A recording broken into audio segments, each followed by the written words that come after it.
Hey guys, it's Zach here with Minimal Escapes, and today I've got something very special for you guys today. I'm going to be showing you guys exactly how to make a mini terrarium in a mason jar. So, let's get started. As you guys can see, laid out in front of you and in front of me here are a couple piles of different materials that I will be using in these terrariums. Starting over here, I've got cork bark. This is going to be my main focus piece and the main element. It's great, it is tree bark, so it adds a forest feel to any scape that it does go into. Next to it is just sorted sticks from various kinds of driftwood. They're small, they're the kind of thing that break off when you're trying to get that perfect fit. And these are really great for adding finer details into aquariums or terrariums, whatever you're going to add them into, and they're also the perfect size for miniscapes like this one. Moving over one more, I've got some little round river pebbles. They're tiny and they're going to be great for a small terrarium like this. They're a little bit bigger than pea gravel and a lot smaller than a normal like river rock or potato stone. But I just found these in my neighborhood. You guys can find them by going into your backyard or walking by sort of like a creek bed or something. And they're great. Next to that is pea gravel. This stuff is super small and it adds a lot of finer detail when mixed with rounded rocks like this. It looks great. You can get this at any garden store, Home Depot, Lowe's, Rona, any landscaping store. They'll sell them in big, like 30-40 pound bags, and it's great because you only have to buy one bag and you can use it for a whole lot of stuff.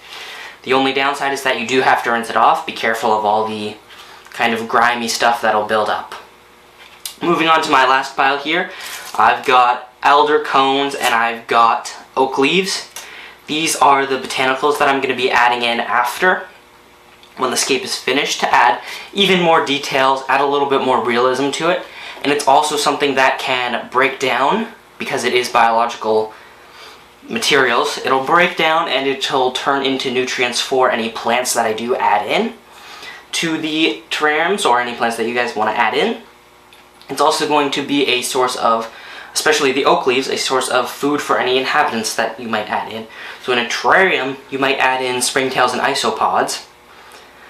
The springtails are going to eat like mold and other small stuff, but the isopods, I found, they really like dried leaves and they'll eat that, so you don't have to feed them constantly.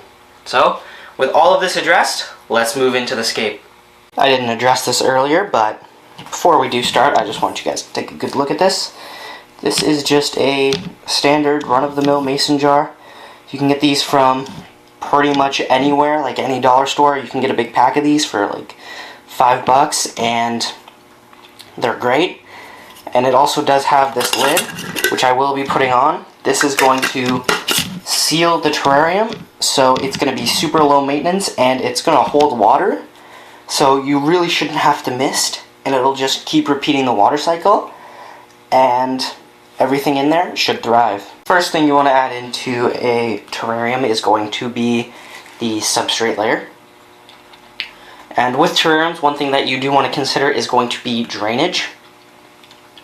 You don't want water to build up in the actual soil nutrient layer, or else that can cause problems for the plants like root rot and other things.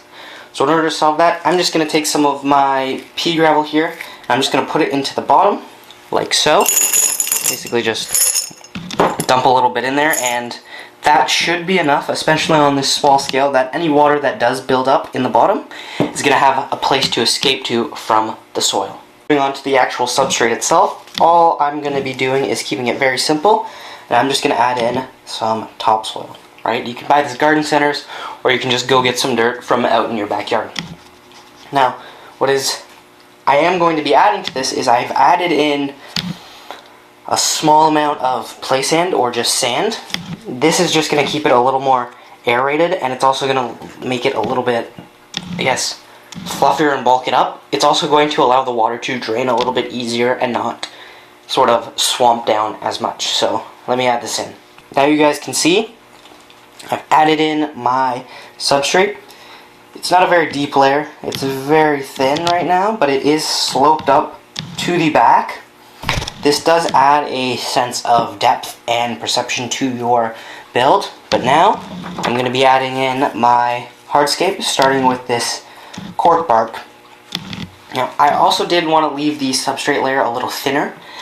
This way, I can add in more as needed with the hardscape, and I can keep that sense of depth and leave the perception in as it kind of leads up to it, so you guys can see that. I've just jammed that in. I'm going to work in a couple other pieces, and I will show you guys.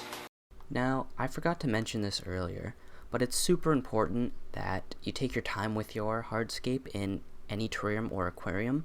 You want to be happy with it, and if you're unhappy with it, I would always recommend just to restart and try something new, because if you do enjoy it, you're going to want to see the longevity of that tanker terrarium continue, and it'll thrive. Now, as you guys can see, I've got the wood in. However, what I do want to do is I'm just going to take small amounts of dirt and kind of pack it in behind the wood there, you can see. And this is just going to allow me to plant in here, back here, as well as up front here. And it's going to just give me more room for the plants and the other things that go in here. Now, for the main feature of this terrarium, I'm going to be adding in some moss. I've just collected a whole bunch of moss from around my area, and along with some of my aquatic moss. As you can see here, I've just got this kind of moss. Not exactly sure what it is, but all I'm going to do is just pack it into the front. It should fill up a whole bunch of the space in there. It's going to look really good. Moss is also super low maintenance. Doesn't really require too much light. It does like it slightly shady, and all it really needs is watering. So if you do seal this up, you're going to be pretty good, and it's going to be super easy to take care of. Now, just moss in this terrarium would be a little bit boring. So I've got these two stems from a couple of Phytonia plants, or nerve plants. You can see this nice red one right here. And then I've got this green one with some red veins. They're going to look really great in this terrarium. And I'm just going to plant them kind of in between two sticks right there, like that, for one of them. And the other one is just going to go pretty much into the moss. And they should grow nicely just in there. Now with all that in, it is looking great, and I'm loving how it looks. Look at that. You can see down and up, and wow. I'm really happy with how it looks. However, I am going to be adding in a couple of these small sticks. These are just going to add a little bit more detail and kind of make it look like there's some roots growing out of the forest coming into the foreground here. Just like that. And let me get another one right here. And come over, and it's going to make it look very weathered and look like this has been here for a long time. With the sticks in, there's only one more final touch to add in, and that's going to be our botanicals. However, the clusters that I showed you are a little big as far as scale goes. For the tank, or the jar, I guess. So all I'm going to do is just add in one or two of the alder cones, and that's it. You can see them right there.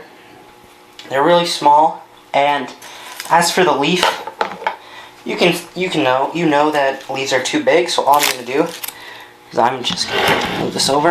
All I'm going to do is I'm just going to tear this up into a couple of smaller pieces, just so that I do have small chunks of leaf litter, and then that I can put into this little terrarium and give it a little bit more character while keeping the sense of scale. Now for the next day or two, all I'm going to do is I'm just going to give this a quick spray down, and then I'm going to put the lid on and seal it. And then I'm going to kind of let it set for a day, and then I'll add in the inhabitants tomorrow. So here we go. Just spray that down. Then put the lid on. So I do want to make sure, get a nice seal on there. And I'm going to let this set for a day or two, and we'll see it tomorrow. So it's 2 days after I've built this tiny terrarium in this jar. Right now the lid is off. I did have the lid on before, but I just got it off to let the light in. I've been keeping it in indirect light, so nothing blaring directly on it. If you do that, you can have overlighting and the stuff inside will dry up. I haven't watered it or done anything to it for the last 2 days. I've just let it sit, and it's starting to establish quite nicely.